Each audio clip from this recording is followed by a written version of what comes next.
Hello friends, எல்லாம் எப்படி இருக்கீங்க? நாம் இன்றைக்கி பார்க்க போகிறது ரொம்பவே சூப்பரான ஒரு ரெசிபி, சப்பாத்தி நூடுல்ஸ். யூஸ்வலாக இருக்க நூடுல்ஸ் சாப்பிட்டு உங்களுக்கு போர் அடிச்சிருக்கும். அதனால் நாம் இன்றைக்கி இந்த மாதிரி செஞ்சு சாப்பிட போகிறோம். இதுக்கு 2 டேபிள் ஸ்பூன் எண்ணெய் ஊற்றிக்கோங்க. அதில் ஒரே ஒரு பச்சை மிளகா, ரொம்ப பொடிசாக நறுக்க வேணாம், இந்த மாதிரி நறுக்கி போட்டுக்கோங்க. ஒரு கொத்து அளவு கருவேப்பிலை, அதுக்கப்புறம் பெரிய வெங்காயம் 3, தக்காளி 1, இஞ்சி பூண்டு விழுது 1 டேபிள் ஸ்பூன். இதெல்லாம் ஒரு பிளேட்டில் எடுத்து வச்சுக்கோங்க. இப்போ தக்காளி வெங்காயம் சேர்த்து ஃபஸ்ட்டு நல்லா வதக்கிடுவோம். வெங்காயம் வதங்கினதுக்கப்புறம் தக்காளி போடணும். இந்த ரெசிப்பியில் என்ன ஒரு முக்கியமான விஷயம்னா, நல்லா வதக்கிட்டிங்கன்னா டேஸ்ட்டு சூப்பராக இருக்கும். ஏன்னா இந்த வெங்காயம் தக்காளிலாம் போட்டதே தெரியக்கூடாது, அந்தளவுக்கு வதங்கணும். இஞ்சி பூண்டு ஒரு 1/2 டேபிள் ஸ்பூன் அளவு போட்டுக்கோங்க. இன்னும் உங்களுக்கு காரம் அந்த ஃப்ளேவர் வேணும்னா ஒரு 1/2 டேபிள் ஸ்பூன் இடத்துல 1 டேபிள் ஸ்பூன் கூட நீங்கள் சேர்த்துக்கலாம்.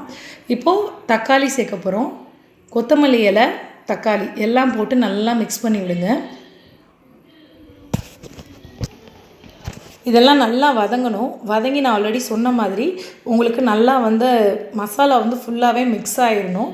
ரொம்ப இதில் நான் ஹெவியான மசாலாலாம் சேர்க்க போகிறதில்ல, வெறும் மஞ்சத்தூள், மிளகாத்தூள் தான் சேர்க்க போகிறேன். கரம் மசாலா உங்களுக்கு வேணும்னா நீங்கள் அது கூட கொஞ்சம் சேர்த்துக்கலாம். இப்போ மிளகாத்தூள், மஞ்சத்தூள் இது 2 போட்டு நல்லா வதக்குங்க. மஞ்சத்தூள் 1/4 டேபிள் ஸ்பூன், மிளகாத்தூள் 1 டேபிள் ஸ்பூன் அளவு போட்டிருக்கேன். இப்போ நம்ம போட்டதே ஓரளவுக்கு நல்லா பாருங்கள், ஒரு பேஸ்ட் ஃபார்முக்கு கொண்டு வர போகிறோம். வதங்கினதுக்கப்புறம் சப்பாத்தியை கத்திரிக்கோலில் 3 அல்லது 4 மடித்து இந்த மாதிரி நீங்கள் கத்திரிக்கோலில் நறுக்கினீங்கன்னா இந்த மாதிரி உதிரி உதிரியாக வந்துடும். கையால் சப்பாத்தியை நீங்கள் பிச்சு போடுறதோட இந்த மாதிரி போட்டிங்கன்னா உண்மையுமே அவ்வளோ டேஸ்ட்டாக இருக்கும். உதிரியாக சாப்பிட்றதுக்கு ஒரு ரியலாக ஒரு நூடுல்ஸ் மாதிரியே இருக்கும். பசங்களுக்கும் ஒரு டிஃப்ரெண்ட்டாக நீங்கள் செஞ்சு கொடுத்த மாதிரி ஒரு ஃபீல் வரும். என்ன ஒன்று, சப்பாத்தியை நீங்கள் நறுக்கிறப்ப கொஞ்சம் போர் அடிக்கிற மாதிரி இருக்கும், பட் செய்கிறதுக்கு ரொம்ப டேஸ்ட்டாக இருக்கும். எல்லாத்தையும் மசாலா நல்லா கலந்து மிக்ஸ் பண்ணி விடுங்க.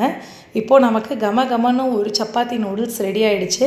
லாஸ்ட்டாக இன்னும் கொஞ்சம் மல்லித்தலை போட்டு கார்னிஷ் பண்ணிடலாம். இதில் ஒரு 1/2 எலுமிச்சம்பழம் கூட, இன்னும் உங்களுக்கு புளிப்பு சுவை பிடிக்கும்னா ஒரு 1/2 எலுமிச்சம்பழம் கூட புளிஞ்சு போட்டிங்கன்னா இன்னும் நல்லாயிருக்கும். அந்த லெமனோட ஜூஸ் போட்டிங்கன்னா நல்லாயிருக்கும்.